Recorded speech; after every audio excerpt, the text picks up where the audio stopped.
Jake Busey, and you're listening to Perspectives with Ashley Burgess. Welcome back live to Perspectives. And I'm your host, Ashley Burgess. It's December 1st.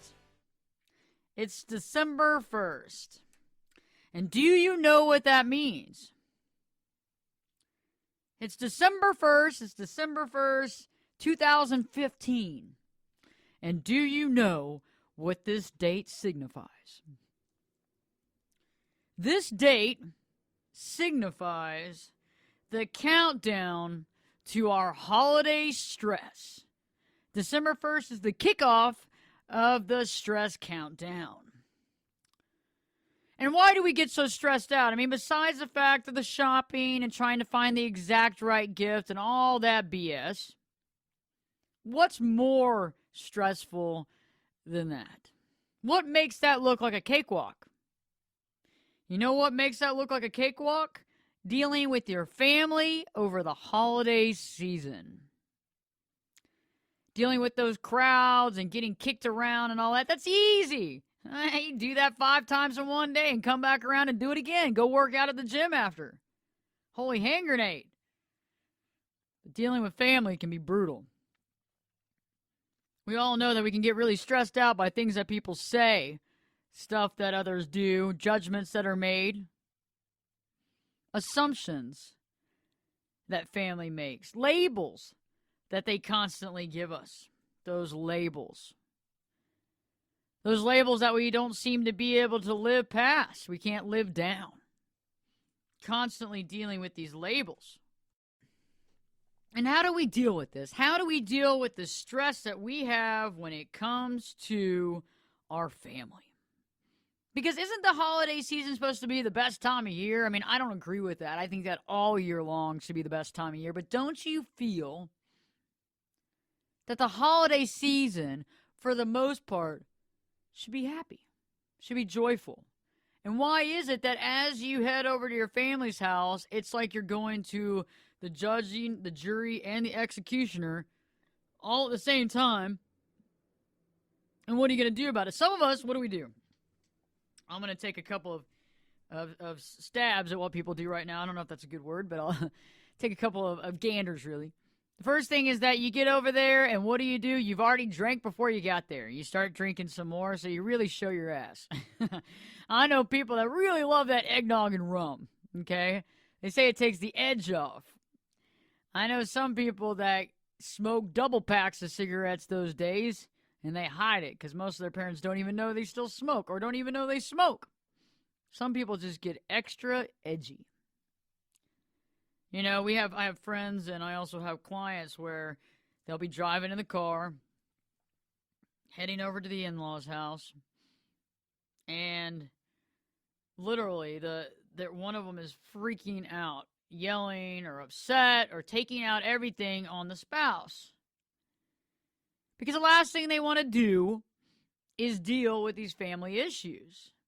I was in a client meeting the other day, and we were talking about that. And one of my clients said that she loves her in-laws, but yet one of them doesn't even speak to her. Acts as if she doesn't even exist. Sitting at the same table, eating Christmas dinner, they actually don't even speak to her or pass her food. I mean, come on. This has got to get ridiculous. There comes a time where you either stop going or you got to get it out there in the open. And tonight I'm going to give you some really great good ideas, good concepts, some various caveats, and some options that will work, even in the worst case scenario. And eventually, after this Christmas, you might actually want to see them the next holiday situation that you're going out. You actually might not hate doing it anymore because you actually were able to, for the first time in your life, stand up for yourself and say what you had to say. I mean, I find it interesting how we don't like to stand up for ourselves when it comes to family. It's like we revert back to the childlike state where we were small, itty bitty, and only talked and only spoke when spoken to. And I think the first thing I want to talk about right now, the first subject matter I want to bring up right now is the opinions of others. The opinions of others when it comes to us. Everybody's got an opinion, right? I try not to have a lot of opinions about others because I figured out, first, it makes me look like an ass. 2, I keep my opinions to myself. And 3, I don't make judgment calls based on my opinions. If I do make judgment calls based on my opinions and they're negative, I need to walk away in that relationship right now and move on, because there's nothing that can come out of it that's good, because I'm going to continue to see that person in the absolute worst light. Do you hear what I'm saying? Because I've already made the judgment call. And the same goes for us. The opinions of others can rue the day. Because the problem is that people make opinions of us, and we wonder how other people feel about us. And guess what that means? They're directly judging us. They're judging you. When you sit down at the table and everybody's about to eat, and you see somebody look at you from the side of their eye. And the problem is, too, is that our mind is making all these decisions for us that may or may not be real. Oh, look at so-and-so looking at me. I wonder what they're thinking. If they got something to say, they might as well say it. And it becomes this whole shitstorm, right? Because we're so frustrated with what we know or feel we're being judged about that we internalize it, right? We think about it. We get stressed out about it, and we ultimately get upset, angry, snarky, rude, short, ill-tempered, or we get quiet and just let everybody rock right on over us.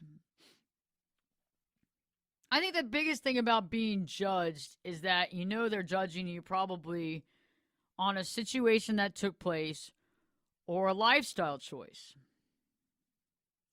And I know some of my clients have had to go back and see their family after they came out of the closet. And they said that was the hardest time that they ever had, but they were happy they went because they didn't want to deal with not doing it, with not telling the truth, with not allowing them the option to accept it. Because I think that when people judge us, or when we feel that way, we're also ultimately judging ourselves. Do you see what I'm saying? So, like, when somebody has an addiction, let me give you an example. So, I work with clients a lot before they go into sober living or rehab facility. And it's interesting because those clients will usually look at me when they're using and say, you're judging me. Don't look at me like that. Why are you looking at me like that? I hate when you look at me like that. Stop that. Stop it. Stop it now. And I'll be like, okay, I'm not judging you. And I'm not. I mean, I'm a psychologist, and it's okay. I'm not judging you. I'm not sitting there going, oh, gosh, let me judge that person. I'm wanting to help them. But the issue is that they are actually judging themselves. The reason why I quit smoking, and this is a funny reason for some of y'all, and some of you might actually connect with this absolutely immediately. The reason I fundamentally quit smoking is that the last month of my smoking career, the last month,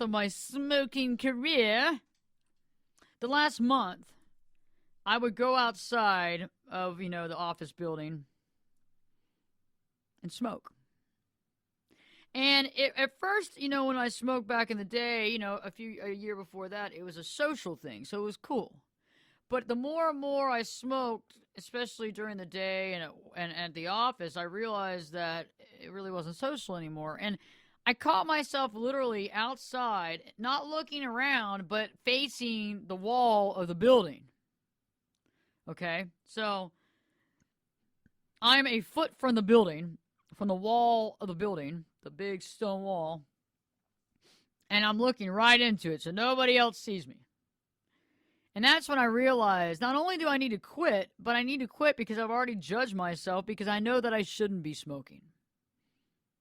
I know that I shouldn't be smoking, and I knew it, and I felt it within me that I was better than that. And that's when I quit.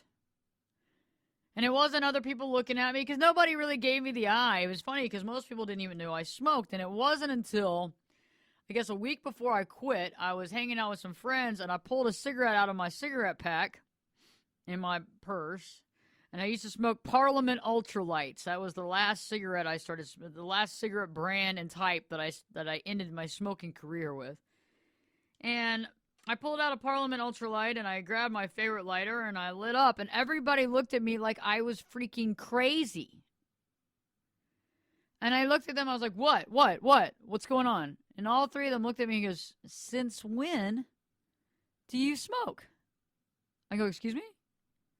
They go, are you just now starting to smoke cigarettes? I go, what do you mean? They go, we've never seen you smoke. Did you just start? And I go, oh my God. I've hidden it so well, I've hidden it from my best friends. They don't even know I'm a smoker.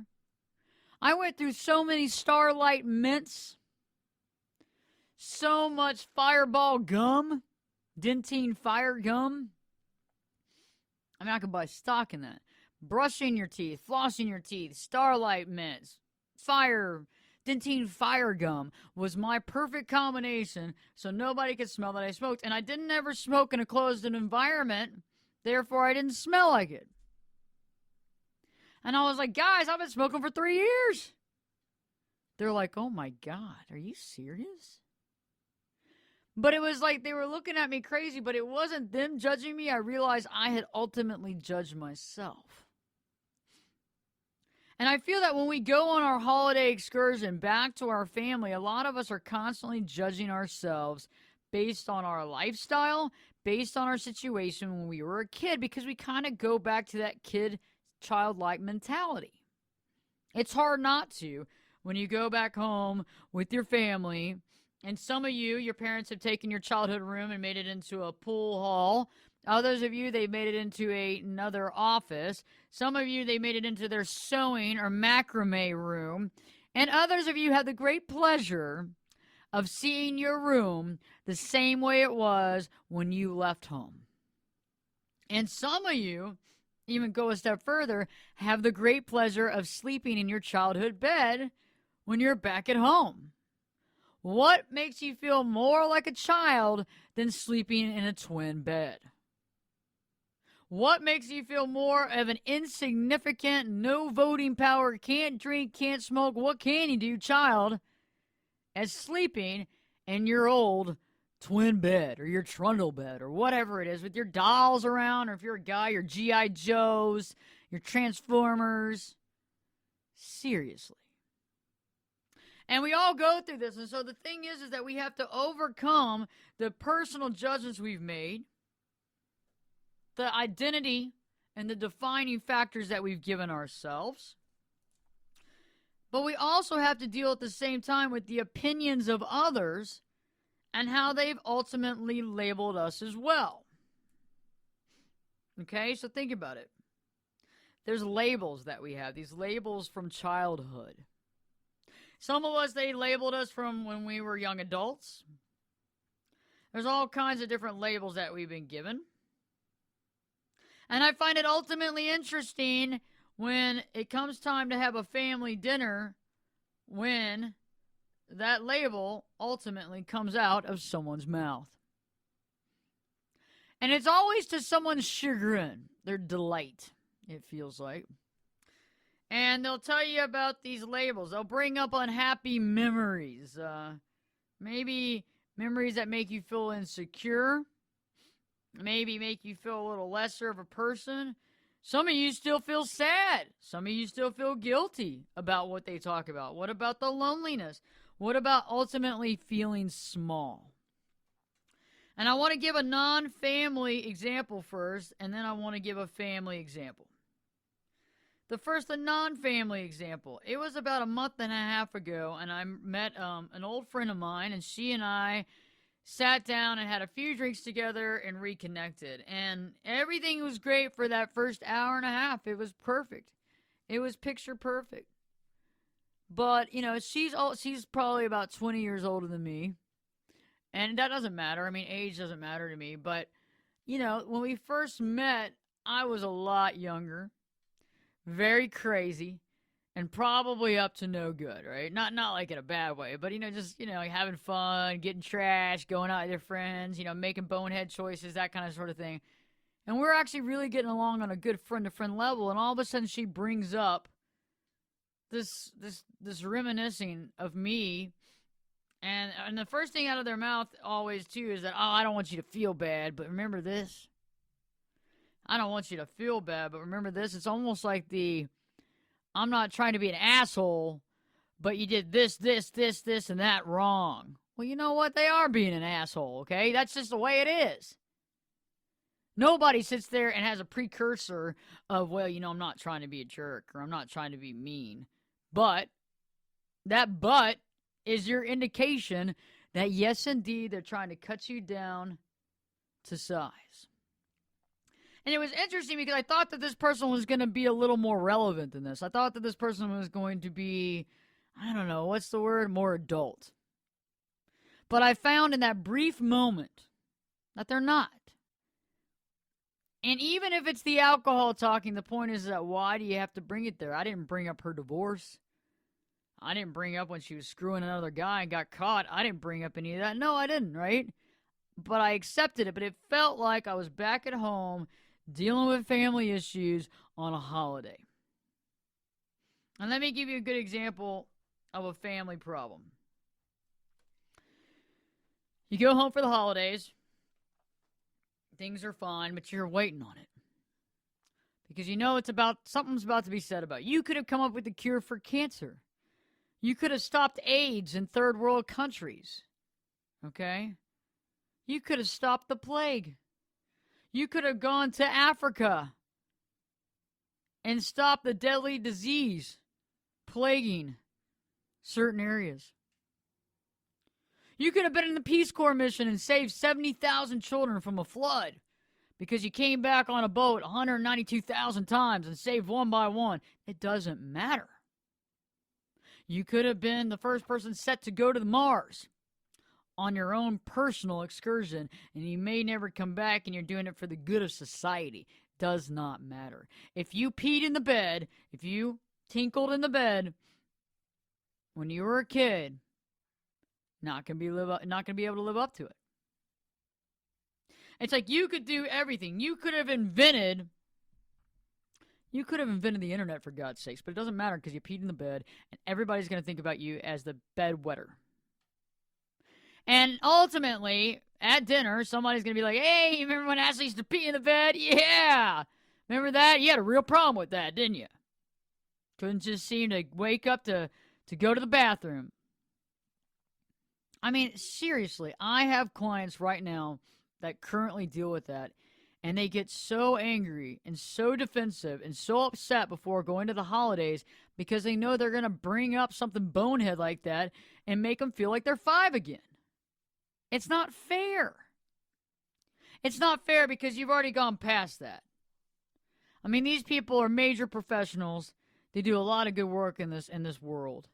And the last thing they need to do is to be beaten down mentally and emotionally by family members that want to talk about the absolute worst of the worst and how stupid you were as a kid. You know, I had one time my uncle, and I love my uncle dearly, and we get along very well now. But we didn't always. We did not always get along. And, you know, when I was younger, yeah, I got a DWI. I made a bonehead mistake, and I got a DWI, and I was 17, and it was not the drinking age. Drinking age was 21, and so I got the book thrown at me, underage drinking and 2 years probation. And, you know, the family finds out about it because, you know, ultimately you don't have that kind of money to pay for the courts and all that stuff, and so you eventually tell your mom, and then what happens? The rest of the family finds out. And I remember it was actually at a Thanksgiving lunch, and he was sitting at the table, and I'm sitting at the table, and my cousins, and my grandmother, and my great-grandmother, and my mother, everybody's sitting at the table, and I remember him looking at me a couple times. And he looked at me, and I looked back at him, and I'd already gone through the probation, cleaned up my act, moved on. But he looked at me funny again. And I finally looked at him, and I did not do the right way. I'm not telling you to use this approach. I mean, it ultimately worked, but I'm not telling you to use this approach. But the approach I used, because I wasn't a therapist at this time. I hadn't gone through all my schooling. I hadn't gone through all my life living and all that good stuff. And all I knew was that I wanted to get to the bottom of the issue and find out why he's looking, out the side of his eye at me. And I looked at him. I said, "What's your problem? You got a problem with me? What's your problem?" And he just kind of looked away. I was like, "Oh, no, I'm not getting into this." And I was like, "Yeah, but you've already gotten into this because you've already started it." And yeah, there was a little bit of argument. I could have probably done it in a better way. However, I did not. By the end of 45 minutes of complete and utter argumentation, we both left the table. Other people kind of just skirted off, trying to get out of the way of fire. And by the next day, we had accepted each other, had agreed that we would let it go, because I said, "You know what? You keep defining me as that kid that was 17. You won't let me grow past that. So you keep defining me as that, and that's not fair. I made a mistake, and I shouldn't have done it, but I've asked for forgiveness. I've done 2 years of probation. I've done everything. I'm not drinking. I'm not getting screwed up, and I realized I learned a big, big, big lesson. But you got to stop judging me at that point. I mean, because that's not fair." And I find that a lot of people fall into that category with family because it happens, right? It ultimately happens because family makes a decision based on something that you did and then judges you for it and then looks at you funny because you can't live it down. And I'll give you a good example. I have a friend of mine. He's a very close friend of mine. He's a professor. He's in doctoral school. He's finishing his PhD. He's one of the smartest people in the world I know. One of the absolute smartest people I know. I mean, like, just a genius. And he did a bonehead thing when he was young. When he was 18 years old, he got into a little bit of drugs. And he got in with the wrong crowd. And, they ended up getting caught stealing. And it was sad because his family judged him from that for years and years to come. And it wasn't until about a year ago. I mean, this guy is a genius. Like, literally, he was on High School Jeopardy with Alex Trebek. Okay? 1,600 on the SAT, freshman year of high school. In the story. I mean, just like 180-something IQ. And he literally looked at his family last year and said, "You know what? I've had enough. I'm almost finishing my doctorate. I got all this scientific stuff. I'm working with Harvard Medical. I got this, I got that. I'm doing this, doing that. I'm working on MIT with a project right now. And y'all keep judging me when I did drugs with those kids when I was younger and made a bonehead mistake and robbed a house and stole their stereo equipment. And I did 5 years probation and I went through it, but I've moved on and I've asked for forgiveness and I've done community service and I do community service without even needing to do it. And I'm at that point where I just need y'all to let that go. And if you can't let it go, then I'm going to need to let our relationship go for a little while until you realize the importance of seeing me as a human being without judging me from things that happened to me when I was a teenager. And for all you out there who are dealing with something just like this, you know how important it is to just let it go. You've beaten yourself up over it already. See, that's the key. That's the key thing here. It would be different if you didn't have a conscience. And everybody had to tell you how bad you were just so you could sink in that, hey, you're not the best of the best, But if you do have a conscience and you really care and you think about this stuff, it just hurts your feelings when people keep just bam, bam, bam all the time.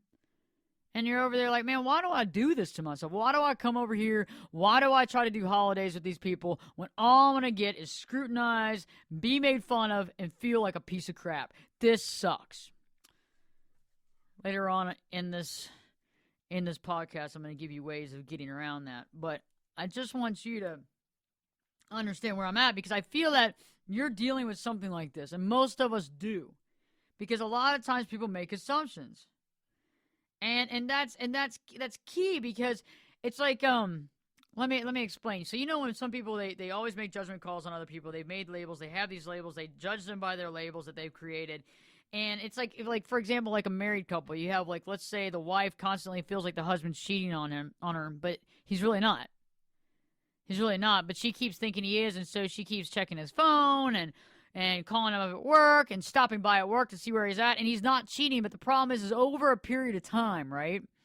Over that period of time, as she keeps doing this, as she keeps thinking he's cheating, as she keeps doing all these crazy things, usually people get really frustrated and they start wondering, man, why aren't I cheating? Why aren't I? I'm being treated like a cheater. I'm being treated like I'm cheating on her. So why don't I get some sex on the side? I mean, I'm getting treated like it already. Why don't I get some, why don't I get some strange over there on the other side and do what I want to do and do that? Maybe that's what I should be doing because I'm already labeled as a cheater. And the same goes for the labels that were created when we were kids that we seem to not be able to live down. The DWI, the drugs, the stealing, the bedwetting. Maybe you got in a lot of fights in high school. Maybe you were one of the guys that picked a lot of fights or got picked on a lot. And, like let's say, for example, there's some guys out there that didn't want to fight back, and so you're dealing with that whole label from a dad as you're a coward. It's not fair. You were a child or you were a young adult, but it doesn't matter. I mean, you're a grown adult now. You're a grown man. You're a grown woman, and you should be treated as so.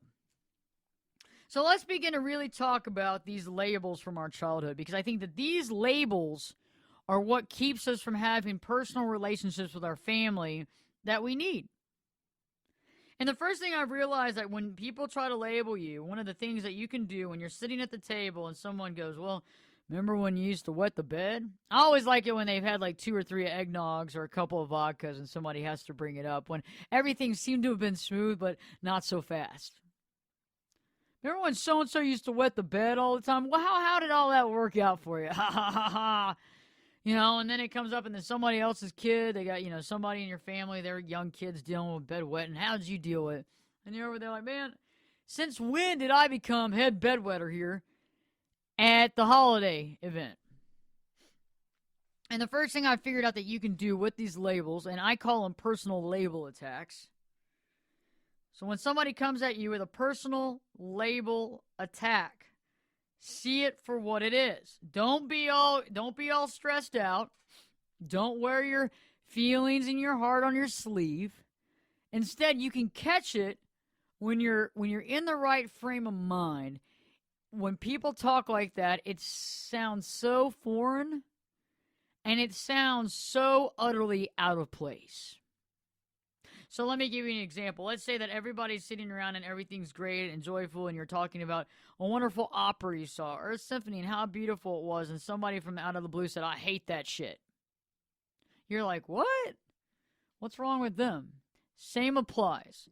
If you're not making judgments on other family members, and if you're not making judgments on yourself, and you're not falling for other people's labels and judgments of you, then when somebody calls you out and tries to label you, it sounds foreign. And the best way that you can deal with that is to say in a positive manner, in a very nice, clear, concise way, that's great. By the way, I think it's funny, but I think we've gotten past this, haven't we? I mean, if you're 35 and they're talking about you when you were 5, there's been a good 30 years of knowledge and wisdom, and I'm sure we could go around the table and poke fun at everybody and bring up all their shortcomings. But I figure that this is the time that we should be building each other up and instead of trying to break each other, because I guess we are family, right? Yeah, we're not each other's enemies. We're family, and we can talk about things that are going on now and actually build a relationship, because what I know is that when you go to the past to try to keep a relationship, it doesn't work because you got nothing in common. And usually that right there, it's done. Because who's going to argue with you on that? Because you just said you're over it, you're done with this, You're not interested in this. You got other things to talk about. Would you like to create a more balanced relationship and discuss what's going on now? Or would you like to bring up everybody else's shortcomings? Let's throw it out on the table and make everybody feel bad. No, people don't want to do that. They're pointing out your shortcomings so you don't point out theirs. Do you get it? Ding, ding, ding, ding. What do we have for him, Johnny? Oh, my God. We have the truth. Yes, they're pointing out your shortcomings because they don't want you to point out theirs. You see what I'm saying? They're going to beat you to the punch. And you can even point that out, too, and say, hey, you know what? I didn't point out your shortcomings, and I don't plan on doing it because I love you. Because I care about you. And because ultimately I'm a friend. And you can just walk on off. And I'm being honest with you because you have to remember you can't be a jerk. You have to honestly love people and tell them that you love them and say, hey, God bless you. You know, I want the best for you, but I'm not going to sit here and get, ragged on by you. I'm not going to stoop down to your level and drag you through the mud, which I certainly can. And it's probably going to be a lot worse than bedwetting. Okay? And maybe a little more, I don't know, relevant because some of the stuff you've done happened recently. But see, you don't want to play that game with them. When you start rolling in the dirt with people, you get dirty. When you start rolling in the dirt with people, you ultimately get dirty. And what happens? You look like an ass too. And you begin to deserve, people see you as deserving of the rude comments. And so the best thing you can do is to be the good person you are and let it go. And if you say what I just said, basically, in a nutshell, I mean, you have to be a real bonehead person to argue with that. I mean, it's like you're over there telling the truth and being honest and faithful in how you feel and caring about people. And it's hard to discredit that. And I think when it brings up these unhappy memories, when people throw out these labels, bedwetter, somebody that stole, a felon, whatever it is. I think when they bring that up, you feel lonely, you feel upset, you feel unhappy, you feel stressed out, you feel sad, and you feel small, and you start just allowing it to just like waves over you. And I think we need to talk about that right now because the way that people make you feel by bringing up the past is more important than what the past was. And why I say this is that you, as an individual, have to allow yourself to grieve over things that took place, accept it, and let it go. And so let's just take the bedwetting thing, for example. You say you were a bedwetter, and you wet the bed for a good period of 6 months between the ages of 5 to 6. And you never kind of got over it. Well, here's the therapist part of this show. It's time to accept the fact that you wet the bed. It's time to accept the fact that you were a young child that probably slept very deeply and didn't realize what you were doing. I mean, heck, you could have been having out-of-body experiences and had no idea and wet in the bed. You could be drinking a lot of water at night and your family didn't realize you had a small bladder. There's a lot of things there, okay? But what I'm saying is quit judging yourself over this. This is way old. It's time to move on.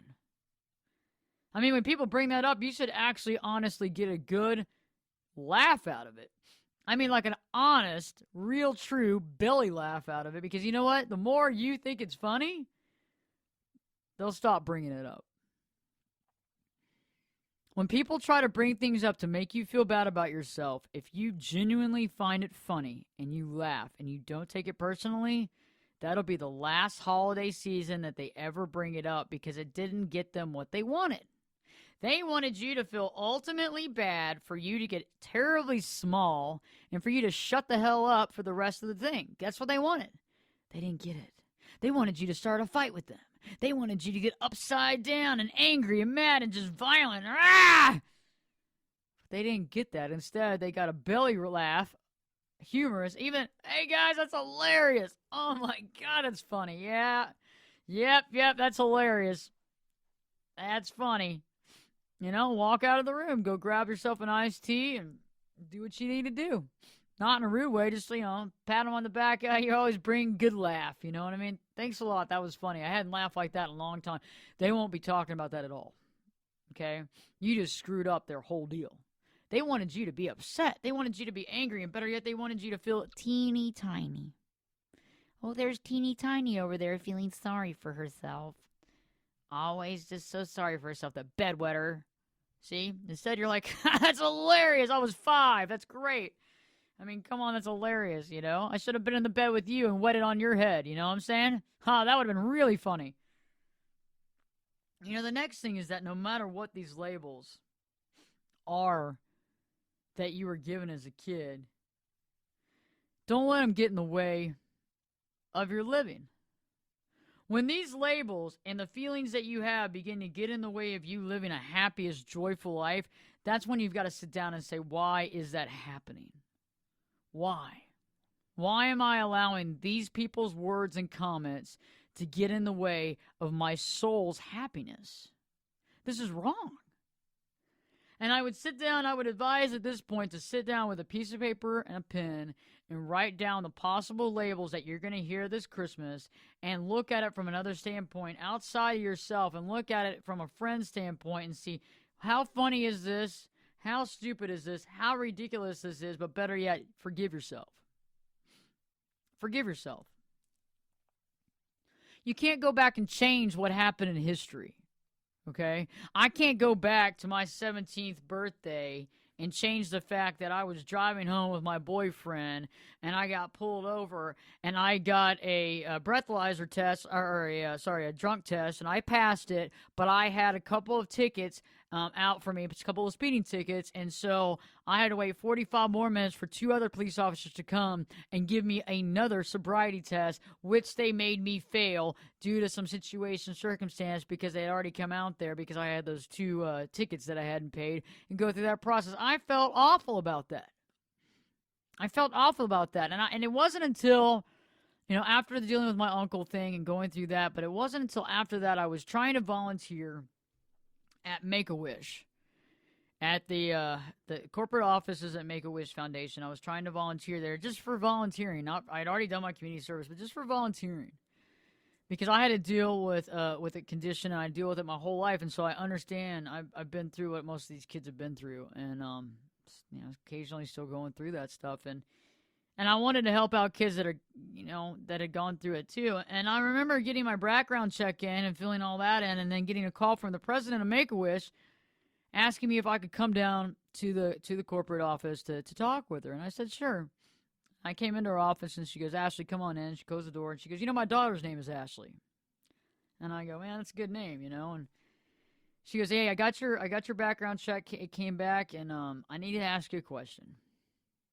Because we don't normally take anybody that's had any misdemeanors or felonies, and you don't have a felony, but you have a misdemeanor, and I need to get this figured out before, you know, we allow you to work as a volunteer with these kids. I said, okay, and I felt real bad. I could already feel it. You know, I could already feel that heavy weight coming down on my head and down on my neck and my shoulders, and I was like, oh, God. Oh, now I'm looking like an idiot in front of this woman. This is awful. And she said, did you get a DWI? And I said, yes. She goes, I need to know all the factual evidence behind that. And I shared everything I just shared with you. And I said, and not a day goes by in my life that I wish I had not, you know, drank. I know I hadn't had very much to drink, and it was just kind of a not being in the right place at the right time. And maybe it was a lesson I needed to learn at that time so I wouldn't learn a bigger lesson. You know, maybe so I wouldn't get hurt, so I wouldn't put myself in a worse position. And I said, but I understand if you don't want me to volunteer, but I really hope this doesn't get in the way. It's really important to me. She goes, you know what, Ashley? It's not going to get in the way. She goes, it's okay. And I started to almost cry and tear up in that meeting because it just made me feel so down because I didn't realize how much anger and negativity and sadness I held by having that over my head.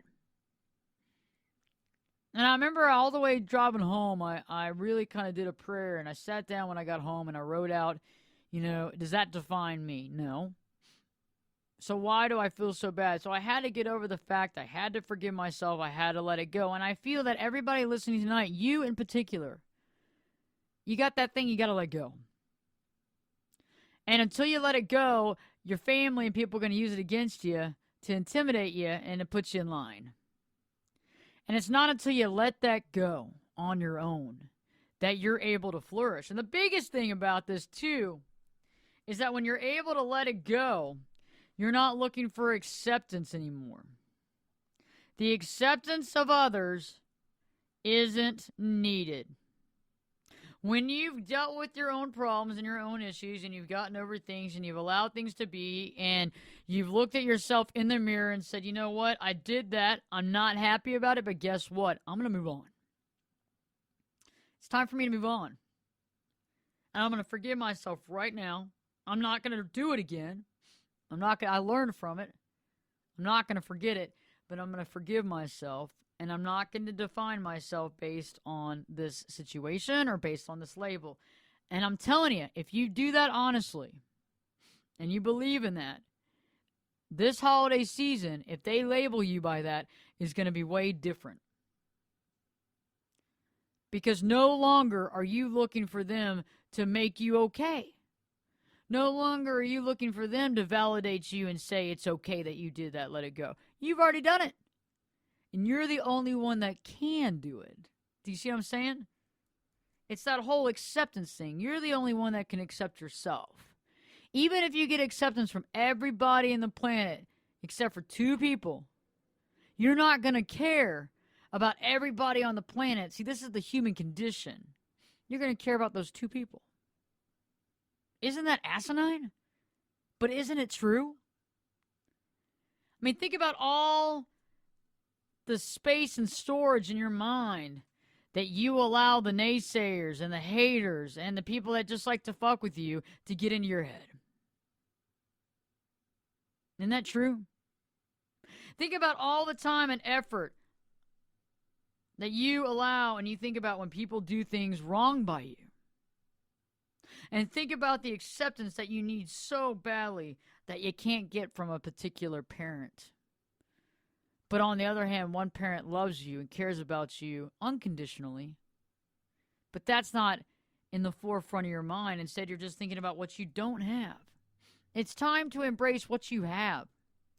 It's time to pull the acceptance card away from the people that want to hold the card. And the way to do that is, and this is a good example I use with my clients. Think about a bottle of water on a table.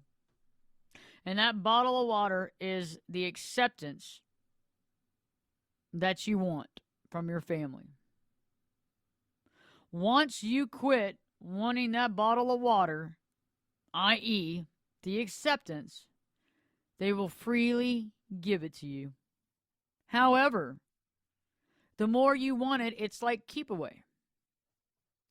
I'm going to keep away my acceptance from you because I know you want it. I'm going to keep you on the hook. Because that's how I keep your attention, right? And think about it. Throughout childhood and throughout our life, there are certain people that have our attention because they actually show they care and they're a good person and they love us. And there's other people that have our attention because guess what? We love pain. Oh, man, got to have that water. God, they're holding that water.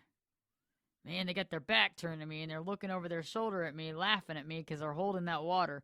The water's the acceptance I need, right? Yeah. And as I continue to play this game, trying to weave and bob to get that acceptance, guess what? They keep hiding it from me. It gets more and more elusive. It gets more and more difficult to get. But when I finally say, you know what?